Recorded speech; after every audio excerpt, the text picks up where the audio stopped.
नमस्कार दोस्तों, एक बार फिर से आप सभी का स्वागत है आपके अपने YouTube चैनल जिसका नाम है एसेंस सक्सेस क्लासेस। तो आज ही क्लास में हम आप लोगों के लिए लेकर आए क्लास 10 की थर्ड यूनिट जिसका नाम है दो चर वाले रैखिक समीकरण। तो चर तो हमने पहले भी स्टडी की थी कि चर क्या होते हैं। जो भी आपके अल्फाबेट में ABCD होती है ये सभी हम चर कहते हैं। इसमें दो चर यानी कोई सी भी हम दो चरों के बारे में, चाहे XY ले लो या BC ले लो, कोई भी दो चरों के बारे में इसमें हम अध्ययन करेंगे। साथ ही साथ इसमें बताया हुआ फ्रेंड्स रैखिक समीकरण। रैखिक समीकरण क्या होते हैं? रैखिक समीकरण ऐसे समीकरण होते हैं जिसमें किसी भी समीकरण की अधिकतम घात एक होनी चाहिए। यदि समीकरण में अधिकतम घात एक है तभी वो रैखिक होता है। यदि उसमें दो घात बन जाएगी तो वो द्विघात समीकरण बनता है। तो इसमें बात करें रैखिक समीकरण यानी पावर कितनी होनी चाहिए? 1। तो आइए हम इसकी पहली एक्सरसाइज 3 को स्टार्ट करते हैं। तो जैसा कि आपने देख पा रहे हैं इसमें एक क्वेश्चन लिखा हुआ है कि क्रिकेट टीम में एक कोच ने 3900 रुपए में कितना खरीदा? 3 बल्ले तथा 6 गेंद खरीदी और बाद में उसने एक बल्ला और उसी प्रकार की 3 गेंद 1300 रुपए में खरीदे। तो इस स्थिति को आपको बीजगणित के रूप में लिखना है, समीकरण बनाना है। तो कैसे स्टार्ट करेंगे? सबसे पहले हमें इसमें दे रखा है जो बल्ले हैं, बल्ले को हम x मान लेते हैं और गेंद को क्या मानेंगे? y। तो वही हम इसमें लिखने वाले हैं, माना बल्ले बराबर x और गेंद बराबर क्या मानेंगे फ्रेंड्स? हम y, यानी बल्ले को x से डिनोट करेंगे और गेंद जाएंगे वहां y से। तो समीकरण बनाएंगे। कितने बल्ले खरीदे फ्रेंड्स? 3 बल्ले खरीदे, यानी बल्लों की संख्या क्या हो जाएगी? 3x। इसके साथ ही साथ उसने बॉल कितनी खरीदी है? 6, यानी यहाँ पे हो जाएगा प्लस 6y। कुल रुपए कितने बने थे आपके? 3900। ठीक है फ्रेंड्स, ये हो गया आपका समीकरण नंबर 1। हम चाहें तो इसमें कॉमन भी निकाल सकते हैं।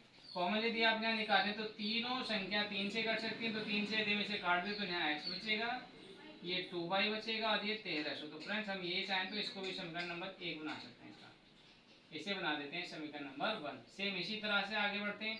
तो इसमें दे रखा है एक बल्ला। कितने बल्ले हैं? एक। तो एक का मतलब क्या है यहाँ पे? x और उसी प्रकार की 3 गेंदें, यानी x प्लस 3y इक्वल 1300। ठीक है फ्रेंड्स, तो ये बना हमारा समीकरण नंबर 2। तो हम कह सकते हैं समीकरण नंबर 1 हमारा क्या होता है? x प्लस 2y इक्वल 1300 और x प्लस 3y इक्वल 1300। ये हो गया समीकरण नंबर 2। ये होगा इसके आंसर। तो आइए फ्रेंड्स एक और क्वेश्चन इसमें हम देख लेते हैं। जैसे कि हम देख पा रहे हैं तो यहाँ पे एक सेकंड क्वेश्चन लिखा कि 2 किलोग्राम सेब और 1 किलोग्राम अंगूर का मूल्य किसी दिन 160 रुपए था। एक महीने बाद उसकी वैल्यू तो बढ़ेगी। तो एक महीने बाद 4 किलो सेब और 2 किलोग्राम अंगूर का मूल्य 300 रुपए हो जाता है। तो इस स्थिति के लिए आपको क्या करना है? जैसे हमने पहले क्वेश्चन किया था, समीकरण बनाना है। तो आइए दोबारा से इसे सॉल्व करते हैं। तो सबसे पहले हम इसमें देख पा रहे हैं क्या था हमारे पास? सेब और अंगूर। तो क्या मानेंगे? माना सेब, सेब को क्या मानेंगे हम? x मान लेते हैं। और माना अंगूर, जो अंगूर है, अंगूर की वैल्यू को आप क्या मान लेते हैं? y मान लेते हैं। तो फ्रेंड्स क्वेश्चन के अकॉर्डिंग चलते हैं। सेब कितने थे? 2 किलो। तो कितना आ जाएगा? 2, इसके साथ ही x आ जाएगा 2x। अब यहाँ पे चले अंगूर, अंगूर कितना? 1। तो 1 इंटू वाई क्या होता है फ्रेंड्स? y। अब कुल रुपए का मूल्य कितना था? 160 रुपए। तो ये बना समीकरण नंबर 1। सेम इसी तरह से हम देख पा रहे हैं एक महीने बाद जो सेब है वो कितना हो गया फ्रेंड्स? इस बार हो गया 4 kg। तो इस बार इक्वेशन क्या बनेगी? इस बार बनेगी 4x प्लस अंगूर का मूल्य कितना था? 2y और रुपए कितने थे फ्रेंड्स? 300। ये हो जाएगा इसका इक्वेशन नंबर 2 और ये होगा इसका आंसर। तो आइए एक और क्वेश्चन इसमें देख लेते हैं। जैसे कि आप इसमें क्वेश्चन देख पा रहे हैं कि मयूर बाजार से 20 रुपए में 3 संतरे और 4 अनार खरीदता। अब वहां पे उसका फ्रेंड उसे मिल जाता है और वो भी सेम उसी दुकान से सामान खरीदता। क्या खरीदता? उसके फ्रेंड का नाम है प्रतीक। तो प्रतीक उसी दुकान से 80 रुपए में 12 संतरे और 16 अनार खरीदता। तो इस स्थिति के लिए हमें क्या करना है? बीजगणितीय रूप से इसका समीकरण बनाना है। तो क्या करेंगे फ्रेंड्स? इसमें दो चीजें दे, एक तो संतरा और दूसरा है अनार। तो संतरे को यदि हम क्या माने? x मान लें, माना जो संतरे हैं उसको क्या मान लेंगे? x मान लेंगे। अनार को किससे प्रदर्शित करेंगे? अनार को मान लेते हैं हम y से। तो फ्रेंड्स समीकरण क्या बनेगा? कितने संतरे? 3 संतरे। तो ये हो गया 3x प्लस अनार कितने हैं? 4y। कितने रुपए में खरीदा उसने? 20 रुपए में। फ्रेंड्स ये बना समीकरण नंबर आपका 1। इसी तरह दूसरी स्थिति में उसके फ्रेंड ने, प्रतीक ने, उसी दुकान से 80 रुपए में खरीदे 12 संतरे। संतरे कितने फ्रेंड्स? 12। तो संतरे के साथ 12 हो गया, 12x। और अनार कितने खरीदे? 16। तो 12x प्लस 16y कितने रुपए में खरीदे फ्रेंड्स? 80 रुपए में। ये बन गया समीकरण नंबर 2 और ये हो गया इसके। तो आइए एक और क्वेश्चन देख लेते हैं। हमारे एक्सरसाइज का नेक्स्ट क्वेश्चन है। इसमें बोला है कि प्रीतम अपनी पुत्री से कहता है कि 7 वर्ष पूर्व मैं तुमसे 7 गुनी आयु का था और अब से 3 वर्ष बाद मैं तुमसे केवल 3 गुनी आयु का रह जाऊंगा। तो इसके लिए हमें क्या करना है? समीकरण बनाना है। तो कैसे बनाना है समीकरण? सबसे पहले हम इसमें दोनों की वर्तमान एज मान लेते हैं कि वर्तमान आयु माना प्रीतम की आयु। क्या मानेंगे? माना प्रीतम की वर्तमान आयु, वर्तमान आयु जो है हम इसकी क्या मानेंगे फ्रेंड्स, x मानेंगे, और माना जो पुत्री है, प्रीतम की जो पुत्री है उसकी वर्तमान आयु क्या हो जाएगी, y। तो अब क्या कह रहा है, 7 वर्ष पूर्व। ये तो आप जानते हैं 7 वर्ष पूर्व, 7 वर्ष पूर्व जो प्रीतम है वो हो जाएगा x माइनस 7 का, और पुत्री जो है वो कितने की हो जाएगी फ्रेंड्स, y माइनस 7 की। अब क्वेश्चन के अकॉर्डिंग यदि चले तो 7 वर्ष पूर्व प्रीतम कहता है कि वो अपनी पुत्री की आयु से 7 गुना हो जाएगा, यानी कितना हो जाएगा, 7 गुना। इसे सॉल्व कर दो, x minus 7 equal 7 into y 7y minus 49। Equation को इधर लाएंगे, जब वैल्यू को ट्रांसफर करते हैं तो साइन चेंज हो जाते हैं, क्या करेंगे, x माइनस 7 माइनस 7y और प्लस का 49 इक्वल 0। तो क्या हो जाएगा फ्रेंड्स, यहाँ पे यहाँ हो जाएगा x माइनस का 7y। अब आप देख पा रहे हैं नेक्स्ट क्या दिख रहा है, 49 में से 7 को माइनस करेंगे तो 42 बचेगा, तो प्लस 42 इक्वल 0। ये बन गया इक्वेशन नंबर 1। अभी देख पा रहे हैं नेक्स्ट 3 वर्ष बाद, तो 3 वर्ष बाद की कंडीशन क्या है, प्रीतम कितने का हो जाएगा, x प्लस 3 का, और पुत्री की आयु कितनी हो जाएगी, y प्लस 3।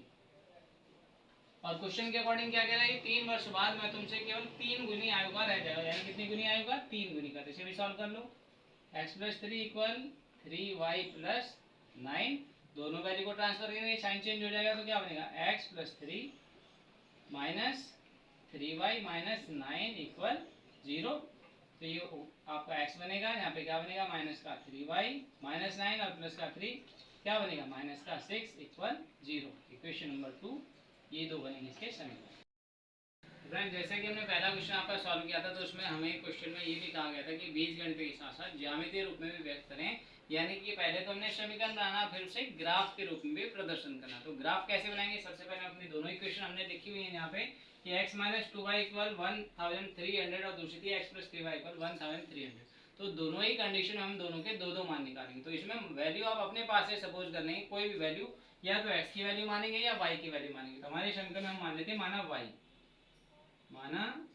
y का हम कोई भी मान अपने पास से कोई भी रख सकते हैं, जरूरी नहीं कि जो मैं रख रहा हूँ वही वैल्यू रखी जाए, कोई भी वैल्यू आप अपने अनुसार रख सकते हैं जिससे ग्राफ आप अच्छे से खींच सकें। तो यहाँ पे मैं y की वैल्यू मान लो 100 मान लेते हैं, क्या मान लेते हैं, 100, y बराबर 100। तो इस समीकरण में y की जगह हम क्या रखने वाले हैं, 100 रखने वाले। तो समीकरण बनेगा x माइनस 2 मल्टीप्लाई 100 इक्वल 1300। तो क्या बनेगा, x माइनस 200 बराबर 1300। तो x बराबर, ये इधर से वैल्यू इधर ट्रांसफर कर देंगे तो 1300 और प्लस का 200, यानी कि x की वैल्यू कितनी हो जाएगी फ्रेंड्स, 1500 होगी। ये होगी एक वैल्यू आपकी। अब इसी तरह से x का मान यदि हम y की जगह कोई और मान देते, मान लो यहाँ पे y की जगह हम 50 ही मान दें, तो इस बार y का मान हम क्या रख देते, 50 100 जो आप चाहो कुछ भी रख सकते हो, y का मान हम क्या रखते हैं, 50 रख देते हैं। तो क्या बनेगा, x माइनस 2 गुना 50, तो 2 गुना 50 कितना बनेगा फ्रेंड्स, 100 बराबर कितना हो जाएगा, 1300। यदि हम दोबारा से देखें तो x की वैल्यू कितनी हो जाएगी, 1300 और प्लस 100, यानी कि वैल्यू होगी आपकी 1400। तो हमने देखा, क्या देखा कि पहली कंडीशन में हमने दो मान माने थे, x और y के। तो x की वैल्यू यहाँ पे कितनी आई, 1500। कितने है फ्रेंड्स, 1500, जबकि y की वैल्यू आपने कितनी रखी थी, y की वैल्यू आपने रखी थी 100। सेम इसी तरह से जब आपने y की वैल्यू 50 रखी, y की वैल्यू 50 रखी, तो x की वैल्यू कितनी आई, 1400। तो ये पहले के अकॉर्डिंग हो गया, पहले समीकरण के हिसाब से हो गया। अब इसी तरह दूसरे वाले इक्वेशन के अकॉर्डिंग हम क्या करेंगे, दो वैल्यू निकालेंगे। तो इसमें भी दो वैल्यू बनेंगी, x और y की। क्या बनेंगे फ्रेंड्स, मान लेते हैं इसमें भी कि इसमें y की वैल्यू मान लो हम इसमें भी 50 या 100 मान ले, तो इस बार क्या रखते हैं, y बराबर हम 50 ही मान लेते हैं। तो y बराबर 50 रखने पर तो क्या बनेगा, x प्लस 3 गुना 50 बराबर 1300। तो x प्लस 50 की 3 में गुना होगी तो कितना बनेगा, 150 बनेगा, बराबर 1300। तो x बराबर 1300 माइनस 150, माइनस कर दो, कितना बचेगा, 0। 10 में 5 गया 5, यहाँ पर 2 बचा, 2 में से 1 गया 1 बचेगा, और 1 यानी 1150 होना। तो x की वैल्यू कितनी होगी,